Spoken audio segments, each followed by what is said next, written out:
Tonight, we take you inside a powerful speech delivered in Jerusalem, where Israeli Prime Minister Benjamin Netanyahu addressed one of the largest delegations of American legislators ever to visit the country.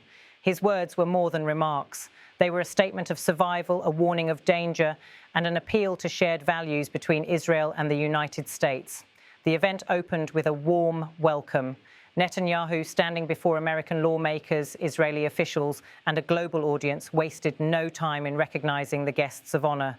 He pointed to Israel's foreign minister, the deputy minister, and the ambassador to Washington before shifting into his message. He began with a personal question. How many of the visitors were setting foot in Israel for the first time, and how many had been here before? The answer drew applause, but Netanyahu quickly moved to the reason everyone had gathered.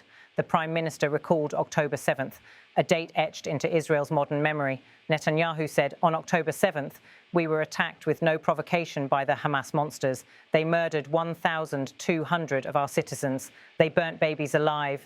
They raped and then murdered women. They beheaded men. They took 250-some hostages, grandmothers, grandchildren, Holocaust survivors to the dungeons of Gaza." The description was graphic and intentional. Netanyahu wanted to remind his audience not just of statistics, but of atrocities. He said that many believed Israel was down, perhaps fatally wounded, but he told them Israel stood up the very next day.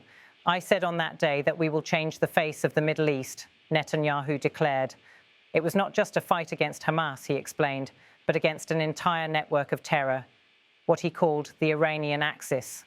That axis, he said, stretched from Hamas in Gaza to Hezbollah in Lebanon, the Houthis in Yemen, and their ultimate patron in Tehran. He recounted how Israel struck hard at Hamas first, then turned north to Hezbollah. With Hezbollah's leadership gone, the Assad regime in Syria collapsed, unable to survive without its powerful ally. Netanyahu argued that this broke Iran's land bridge to the Mediterranean. The death noose that Iran wanted to place around our necks was gone, he said firmly. But the battle did not end there. Iran, he explained, was racing toward nuclear weapons. He compared the threat to a deadly disease. One tumor was nuclear enrichment, the other a massive arsenal of ballistic missiles aimed directly at Israel. Netanyahu said, "If we didn't act, we die." And with this die, the whole story, the 3.5 millennia story of the Jewish people. He then described how Israel, with the help of the United States, acted decisively. He singled out President Donald Trump and American pilots for their role. "Our soldiers fought like lions. Our pilots just struck like lightning, and our alliance roared like thunder," Netanyahu said, drawing cheers from the audience. The Prime Minister stressed that this was not only Israel's fight, it was America's fight too. Iran's ultimate goal, he warned, was to threaten Europe and the United States with long-range nuclear missiles. "We were fighting not only our enemies, we were fighting your enemies," he told the lawmakers. He then circled back to the Gaza conflict. The mission there, Netanyahu insisted, was unfinished. Hamas strongholds remained and hostages were still held underground. He pledged that Israel would not rest until both goals were achieved. "We are committed with America to release all the hostages, the living and the dead, and we're not going to compromise on it. Nor will we compromise on eliminating Hamas," he said. The audience responded with extended applause. Netanyahu acknowledged the courage of Israel's soldiers and the resilience of its people, comparing them to the British during the Blitz of World War II. He then expressed gratitude to the United States, calling the visit of such a large bipartisan delegation a symbol of enduring support. But he also issued a warning. That support, he said, was under attack. "There is an active effort to besiege Israel," Netanyahu declared. He accused China and Qatar of funding and orchestrating campaigns on social media and in international politics aimed at delegitimizing Israel. Western Europe, he noted, was under particular pressure from Islamist minorities who align themselves with Iran and Hamas. These groups, he said, pushed governments into campaigns of protest and intimidation. Yet Netanyahu remained confident. He recalled being told that Israel could not break out of this isolation. His answer was defiant: "We will." He reminded the audience of Israel's contributions to the world, from advanced technologies in their cell phones to innovations in medicine and agriculture. "We cherish the fact that we have the constancy of American support, despite the attempts to erode it, and will continue to work to make sure that that continues on both sides of the aisle," he said.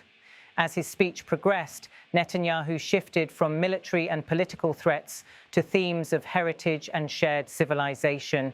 He painted Iran's leaders as ideological extremists bent on dominating the world. They saw Israel only as a stepping stone to subjugate the United States. They only see Israel as a roadblock on the way to subjugate you, subordinate you, and threaten you, Netanyahu warned. Radicals, he noted, often claimed Israel and the United States were one and the same. I disagree with everything they say, except this. I think they're right. I think we're part of a common civilization with deep historic roots of common heritage, Netanyahu said. The Prime Minister recalled his own visits to Washington, where he addressed joint sessions of Congress.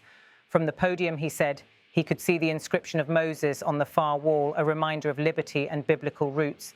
He spoke of Jefferson's writings about the Holy Land and of Abraham Lincoln, who expressed a desire to visit Jerusalem before his death. For Netanyahu, these examples demonstrated the unbreakable connection between Israel and America's founding ideals. At this point, the speech turned deeply personal. Netanyahu spoke about the horrors of October 7th once more, comparing them to the terrorist attacks of September 11th in the United States. What we saw there is what you saw on September 11th. It's the same thing. It's this raw savagery, the glint of murder, he said. He described Hamas militants using GoPro cameras to live stream their atrocities, broadcasting violence with a sense of glee. It was, he said, the worship of a death cult, the very opposite of Israel's and America's values: life, liberty, and dignity. Finally, Netanyahu brought his speech to a close by returning to the setting of Jerusalem. He described it as the heart of shared heritage and the foundation of a civilization under threat, but determined to endure. I'm glad you are here to visit Jerusalem, to see the place of our common heritage and where our common civilization, well defended by our great alliance, will continue, Netanyahu concluded. The room erupted in applause. Delegates stood, cheering. Netanyahu repeated his thanks again and again before stepping down. The speech was not just a defense of Israel's war effort. It was a call to solidarity, warning that the survival of Israel is bound up with the security of America and the West. As the applause echoed, the message was clear. The threats are immense, the battles are far from over, but in Netanyahu's view, the alliance between Israel and the United States remains the decisive force standing against the forces of terror and tyranny. And with that, the evening came to a close, a moment of symbolism, of conviction, and of shared purpose between two nations bound together by history, struggle, and an uncertain future.